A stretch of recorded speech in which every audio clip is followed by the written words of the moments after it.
get unready with me for bedtime. This is my night routine. I use RDL Papaya Cleanser to remove my makeup. Acne-prone skin talaga ako. Itong RDL Papaya lang ang nakapagpatuyo ng pimples ko.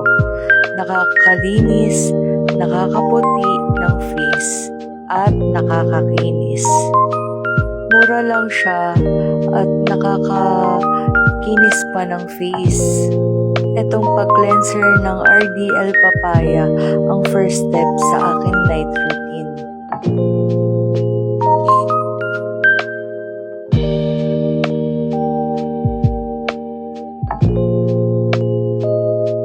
Yan, makikita nyo yung dirt talaga sa mukha ko ng makeup. Natanggal talaga niya. Next, I wash my face at ang gamit kong soap ay Silka Papaya soap. Mild lang ito at nakakaputi ng face.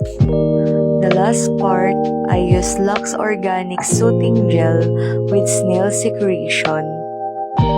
It moisturizes my irritated and damaged skin, and it promotes collagen and makes skin firmer. And I use facial massager after maglagay ng soothing gel.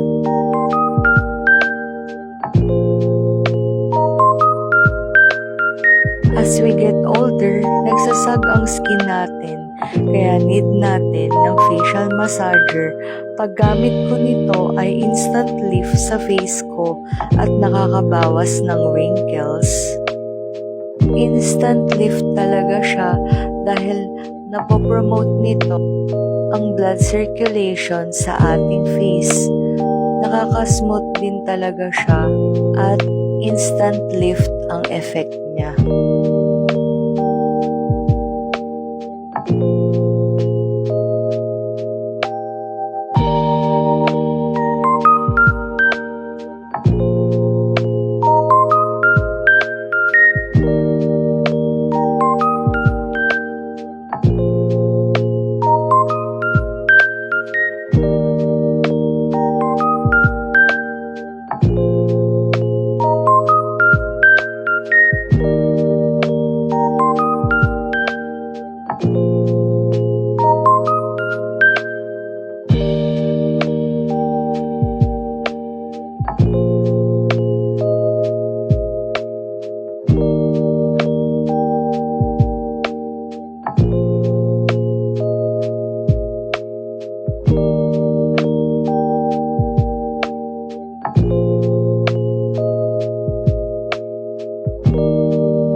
Look at the result naman, glass skin ang effect sa akin and ready to sleep na ako.